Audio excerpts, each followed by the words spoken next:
సంగారెడ్డి జిల్లా లగ్డారం గ్రామంలోని మైనింగ్ క్రషర్లపై ఆర్డీఓ రవీందర్ రెడ్డి డీఎస్పీ పురుషోత్తం రెడ్డి ఆధ్వర్యంలో ఆకస్మిక తనిఖీలు చేశారు. పటాన్చేరు స్థానిక ప్రజాప్రతినిధి సోదరుడు మధుసూదన్ రెడ్డి సర్వే నెంబర్ 738లో సంతోష్ శాండ్ మైనింగ్ పై అధికారులు చేసిన తనిఖీల్లో ఎన్నో అక్రమాలు బయటపడినట్లు ఆర్డీఓ తెలిపారు. జిల్లా మంత్రి దామోదర రాజనరసింహ ఆదేశానుసారం అక్రమ మైనింగ్లపై 10 రోజుల్లో కలెక్టర్కు నివేదిక అందజేస్తామన్నారు. 4.23 హెక్టార్లలో నడవాల్సిన మైనింగ్ 15 ఎకరాల వరకు పెంచి రక్షణ చర్యలు పాటించకుండా అక్రమంగా మైనింగ్ చేస్తున్నారని ఆర్డీఓ ఆరోపించారు.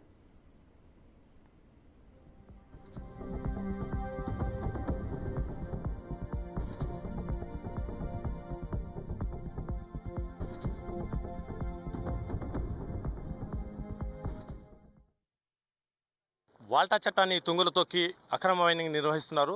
ఈ లగడారం ప్రాంతం కాకుండా పటాన్చేరు నియోజకవర్గ పరిధిలో చాలా చోట్ల ఇలాంటి అక్రమ మైనింగ్ నిర్వహిస్తున్నారు. మైనింగ్తో పాటు భూ కబ్జాలు, చెరువులను, కుంటలను కలుషితం చేసి ఈ వాతావరణాన్ని కలుషితం చేసి ఈ ప్రాంత ప్రజలకు లేని రోగాలను తెచ్చిపెడుతున్న ఈ మైనింగ్ పైన ఉక్కుపాదం మోపేందుకు జిల్లా యంత్రాంగం ఈరోజు కమిటీ ఏర్పాటు చేసుకొని ఆర్డీఓ ఆధ్వర్యంలో ఈ లగడారం క్రషర్లకు చూడడానికి వచ్చారు. ఇప్పుడు ప్రస్తుతం మన ఆర్డీఓ గారు ఉన్నారు, వాళ్ళతో అడిగి తెలుసుకుందాం. సార్ చెప్పండి సార్.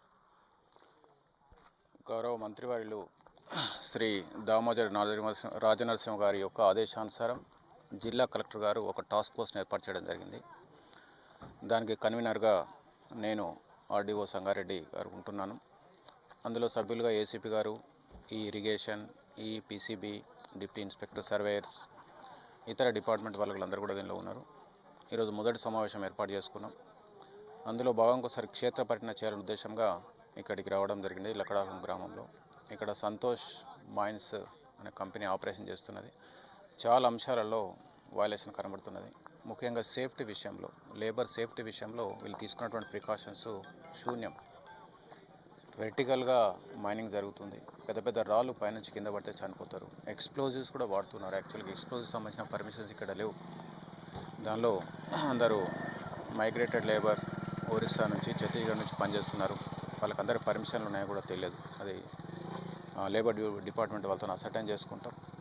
అదేవిధంగా పొల్యూషన్ కంట్రోల్ బోర్డు సంబంధించిన ఆఫీసర్స్ కూడా వచ్చారు. పొల్యూషన్ వాళ్ళు డిపార్ట్మెంట్ ఇచ్చినటువంటి ఏ అంశం కూడా వీళ్ళు పాటించడం లేదు. పర్టికులర్గా గ్రీన్ బెల్ట్ ఉండాలి, దానికి సంబంధించిన ఫెన్సింగ్ ఏర్పాటు చేయాలి, ఈ డస్ట్ పైకి రాకుండా వాటర్ స్ప్రింక్లర్స్ ఉపయోగించాలి.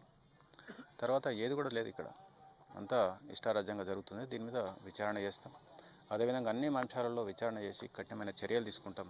ఇప్పటికే రోజు ఇల్లీగల్ ఎక్స్ప్లోజివ్ జరుగుతున్నందుకు ఏసీపీ గారు వాళ్ళ మీద కేసు కూడా బుక్ చేస్తున్నారు.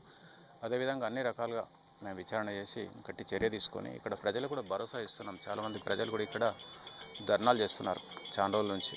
వాళ్ళకందరికీ భరోసా ఏమి ఇస్తామంటే 10-15 రోజుల లోపల దీని మీద పూర్తిగా చర్య తీసుకొని ఒక నివేదిక తయారు చేసి సంబంధితంగా ఎవరైతే రూల్స్ అతిక్రమిస్తున్నారో వాళ్ళను చట్ట ప్రకారం చట్ట పరిధిలో లోబడి వాళ్ళ మీద చర్య తీసుకోవడానికి మేము ఉపక్రమిస్తాం.